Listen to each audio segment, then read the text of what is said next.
আসসালামু আলাইকুম। আশা করি সবাই ভালো আছেন। বরাবরের মতো আবারও চলে আসলাম ইরান ইসরায়েল যুদ্ধের একেবারে লেটেস্ট আপডেট নিয়ে।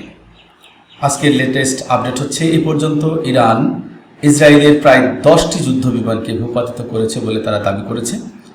আর সব থেকে বড় খুশির খবর হলো আজকের দিনেও তারা আরও একটি F-35 যুদ্ধ বিমান তারা গুলি করে ভূপাতিত করেছে। এ নিয়ে তাদের যুদ্ধ বিমান ভূপাতিত করা হলো F-35 3টা। বুঝতে পারছেন যে F-35 যুদ্ধ বিমান সেটা কিন্তু কোনো জাতা যুদ্ধ বিমান নয়, মার্কিন যুক্তরাষ্ট্রের সব থেকে সেরা যুদ্ধ বিমানগুলোর মধ্যে একটি। যে যুদ্ধ বিমানগুলো শুধু মার্কিন যুক্তরাষ্ট্র তার মিত্র দেশগুলোকে দিয়ে থাকে, ইসরায়েল তাদের মধ্যে অন্যতম। এই ইসরায়েলের কাছে F-35 যুদ্ধ বিমান রয়েছে 35 থেকে 40টি, যার মধ্যে তারা ইতিমধ্যেই 3টা খুঁজেছে। সেই ভিডিওটাও আমরা দেখব। পাশাপাশি দেখব যে জর্ডান, আমাদের ভাতৃপ্রতিম দেশ, মুসলিম দেশ জর্ডান, যেটি ইসরায়েলের একজন প্রতিবেশী দেশও বটে, তারা যখন ইরান ইসরায়েলে আক্রমণ করবে বা করেছিল তখন কিন্তু তারা তাদের আকাশসীমা বন্ধ করে দিয়েছিল, যাতে ইরানের কোনো মিসাইল বা কোনো ড্রোনকে তারা গুলি করে নামিয়ে দিতে পারে। আজকে সেই জর্ডানই কিন্তু ইসরায়েলের জন্য,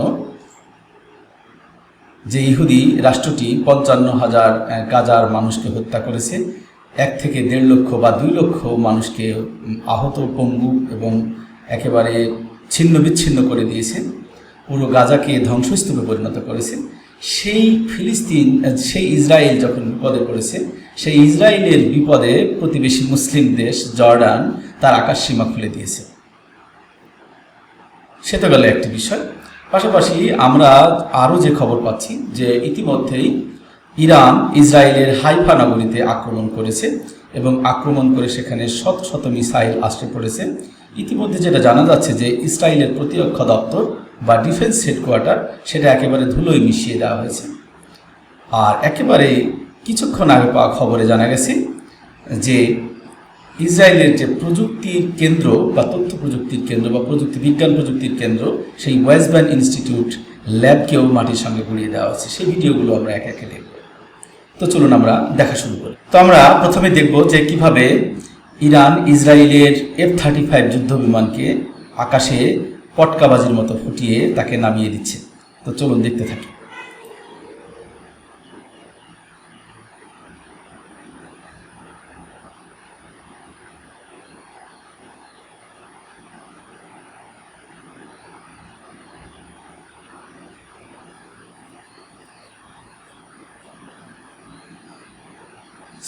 প্রিয় দর্শক, দেখতেই পেলেন ইরানের F-35 যুদ্ধ বিমান গুলি করে ভূপাতিত করার দৃশ্য।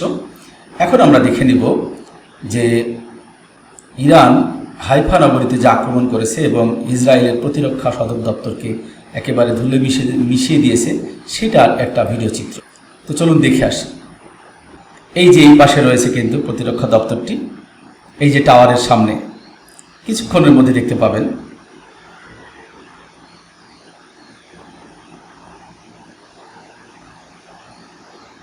এই যে আরও একটি খুশির খবর, যে কথাটা আমি একটু আগেই বলেছিলাম, ইসরায়েলের যে তথ্য কেন্দ্র বা প্রযুক্তি কেন্দ্র, বিজ্ঞান প্রযুক্তি কেন্দ্র, যেখানে বিজ্ঞান ও প্রযুক্তি নিয়ে গবেষণা করা হয়, সেই গবেষণা ল্যাবকেও কিন্তু ইরান একেবারে নিখুঁত টার্গেটে উড়িয়ে দিয়েছে। তো চলুন সেটা একবার দেখে আসি।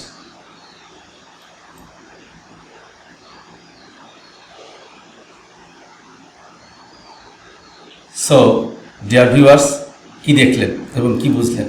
মার্কিন যুক্তরাষ্ট্র এবং ইসরায়েল একই সঙ্গে ডুবতে বসেছে মধ্যপ্রাচ্য, এবং মুসলিম বিশ্বের একমাত্র আশার প্রদীপ বলবো আমি এখন ইরানকে।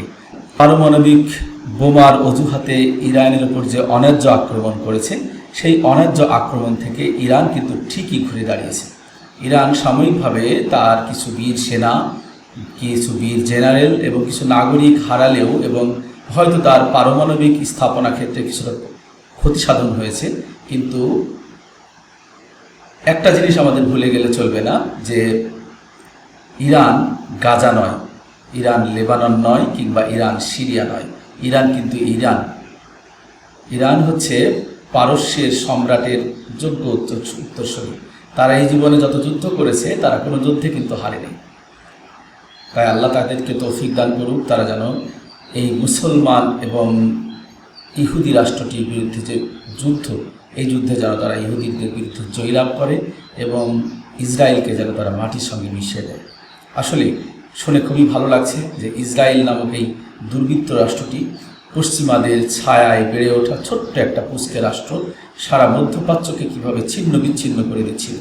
অহংকার, দর্বে এবং গর্বে তারা কাউকে কিছু মনে করছিল না। ইন্টারন্যাশনাল ল বা আন্তর্জাতিক কোনো আইন বা নিয়মের কোনো তোয়াক্কা না করেই একের পর একটা দেশকে ছিন্ন বিচ্ছিন্ন করে দিচ্ছিল। শোনা যাচ্ছে যে এই ইসরায়েল রাষ্ট্রটি এখন আমেরিকার সাহায্য চাইছে। আমেরিকা তাকে সাহায্য করার জন্য ইতিমধ্যেই ডোনাল্ড ট্রাম্প ভদ্রতার খোলস ছেড়ে বেরিয়ে আসছে এবং তারা নাকি যুদ্ধজাহাজ পাঠিয়েছে। ব্রিটিশ প্রধানমন্ত্রী স্টারমার ইতিমধ্যেই তার মিত্র দেশ সৌদি আরবকে ফোন কল করে জানিয়েছে এবং তারাও নাকি সেখানে যুদ্ধজাহাজ পাঠাচ্ছে। ইতিমধ্যেই খামেনি, ইরানের আধ্যাত্মিক নেতা, সবাইকে হুঁশিয়ার করে দিয়েছে যে ইসরায়েলকে যারা রক্ষা করতে আসবে তাদেরকেও একই পরিণতি ভোগ করতে হবে। সো ডিয়ার ভিউয়ার্স, আপনি এই ইসরায়েল এবং ইরানের এই যুদ্ধ নিয়ে কী ভাবছেন? ইসরায়েল এবং ইরানের এই যুদ্ধ কি শেষ পর্যন্ত তৃতীয় বিশ্বযুদ্ধের রূপ নেবে? তৃতীয় বিশ্বযুদ্ধের রূপ নিলে আমাদের প্রতিবেশী ভারত কার পক্ষ নেবে? আমাদের পাকিস্তান কোথায় যাবে? বা তুরস্কই কোন পথে এগোবে? বা এরপরে যদি ইসরায়েল ইরানকে পরাজিত করেই ফেলে তাহলে ইসরায়েলের পরবর্তী টার্গেট কোন দেশ হবে? এসব নিয়ে আপনারা আপনাদের মূল্যবান মতামত আমাদের এই কমেন্টস বক্সে লিখবেন। পরবর্তীতে আবারও ইরান ইসরায়েল যুদ্ধের নতুন আপডেট পেলে আপনাদের জানিয়ে দেব। আল্লাহ হাফিজ, ভালো থাকবেন সবাই।